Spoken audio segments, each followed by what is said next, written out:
Hi, good afternoon, everyone. I'm Camille from Chicken Scratch and Sniff, and today we are going to talk about some teaching ideas for Howard W. Hunter, Chapter 13, which is all about making the temple the symbol of our membership.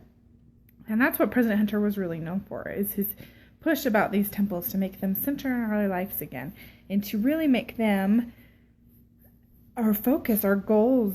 President Hunter was the one that said to put a picture of the temple in every person's room, especially our children's, and it should be somewhere that we can see so we can make that goal. So today I'm going to share about 5 different thoughts and ideas about how you can teach this lesson. The first one is about the handouts that I made for this lesson. I made a couple. One of them is a poster, and it talks about just that, making the temple a symbol of our membership.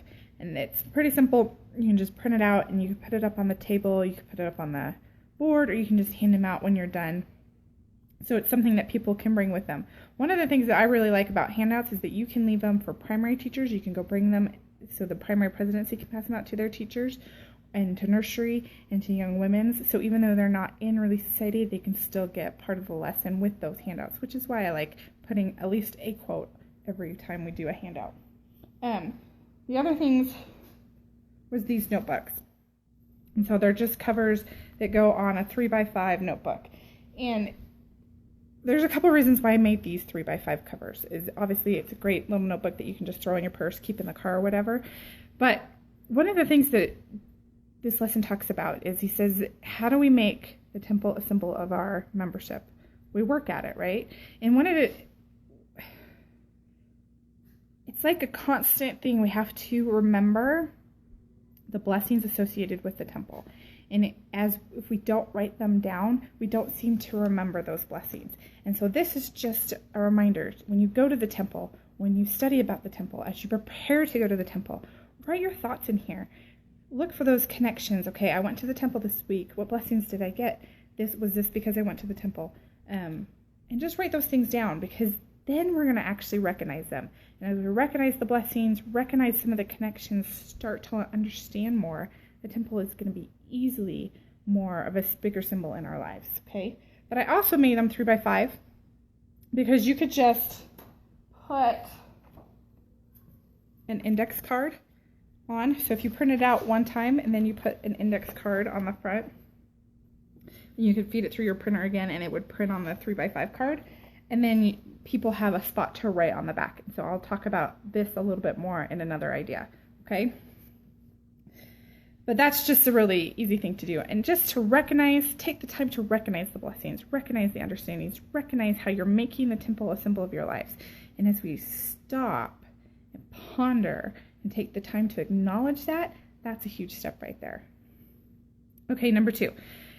We talked about making the symbol of making the temple a symbol in our lives.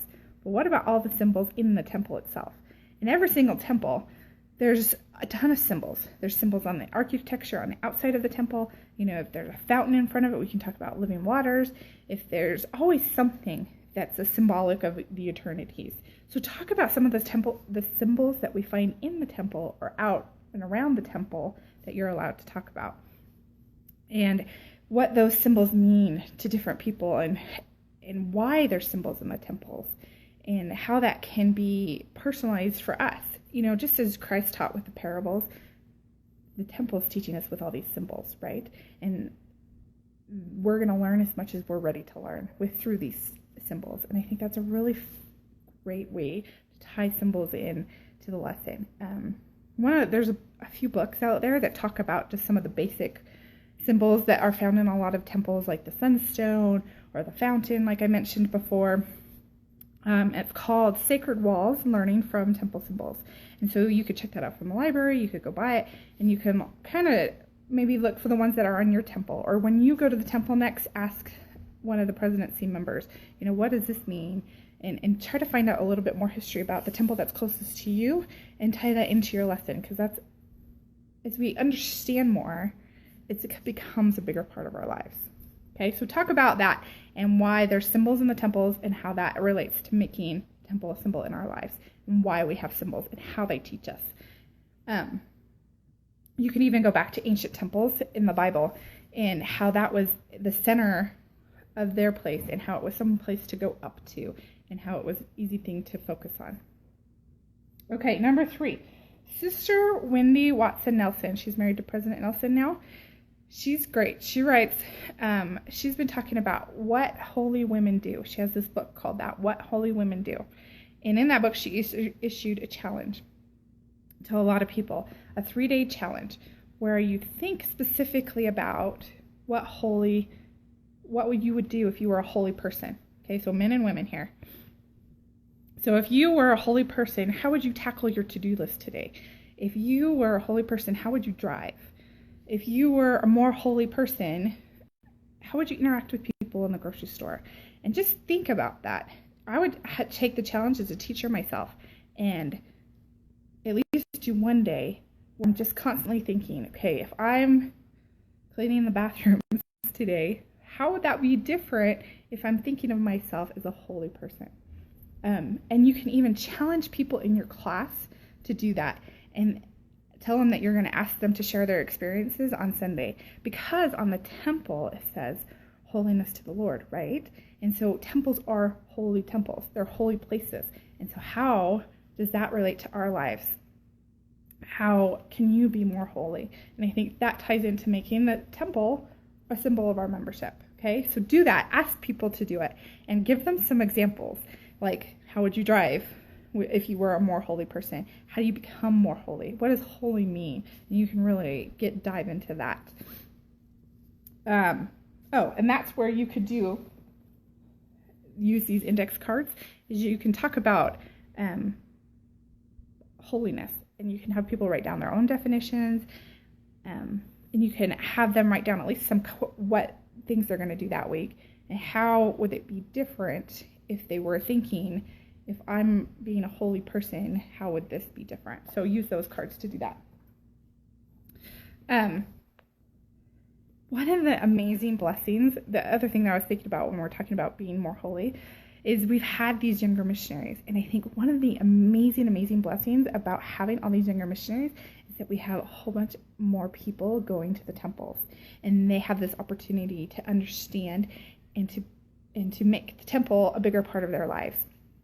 As we teach them through their whole lives, and they've finally gone to the temple and how they can make that a symbol for themselves.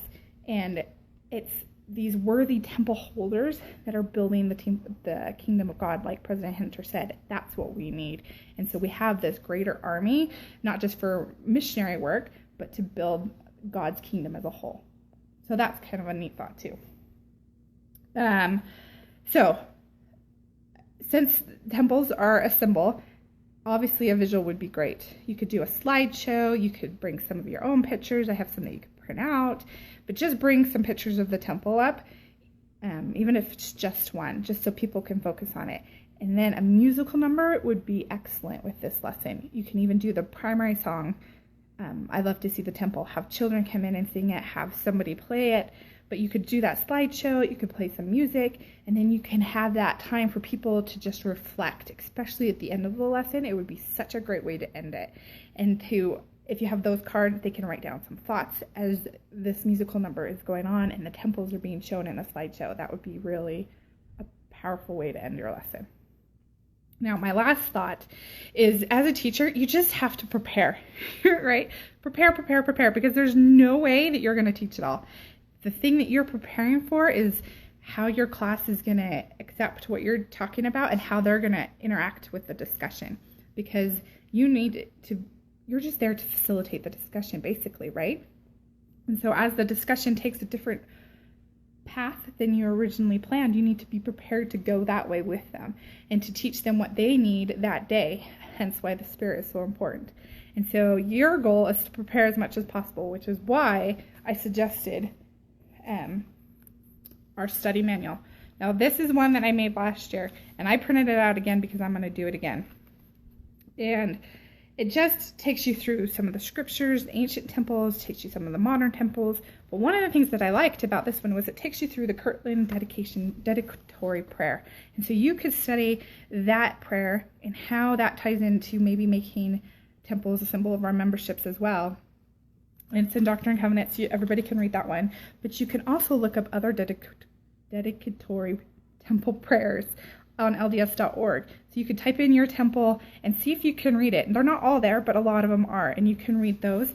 And if your temple is there, you can even bring that up in your lesson probably and show how it is a symbol, not just for our membership, but it's a symbol for everybody in that area, and how we can share that symbol with others and help others learn as well. So you can get this one on the blog too. Just be prepared to go with whatever direction your class needs. And if you have questions, please put them in the comments here or join our private Facebook group where we're going to be talking about this all the time. And you can always send me emails. I will talk about chapter 14 in a week or two.